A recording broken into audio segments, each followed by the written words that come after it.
কুমিল্লার চৌদ্দগ্রামে যাত্রীবাহী বাস উল্টে ৫ জন মারা গেছেন, আহত অন্তত আরও ১০ জন। সকালে ঢাকা থেকে রিল্যাক্স পরিবহনের একটি যাত্রীবাহী এসি বাস চট্টগ্রাম যাচ্ছিল। কুমিল্লার চৌদ্দগ্রামের রসুলপুরে পৌঁছালে নিয়ন্ত্রণ হারিয়ে বাসটি রাস্তার পাশে উল্টে যায়। এতে ঘটনাস্থলেই চালকের সহকারী সহ আরও ৪ যাত্রী প্রাণ হারান।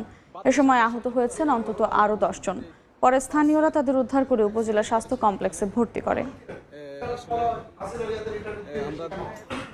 দেখতে পাচ্ছি ড্রাইভার যথাসম্ভব উনি ইন্তেকাল করেছেন। আনুমানিক 10 থেকে 15 মিনিটে বাস দুর্ঘটনার খবর জানাতে সেখানে আছেন রিপোর্টার আতিয়ার সজল। সরাসরি যাচ্ছি তার কাছে।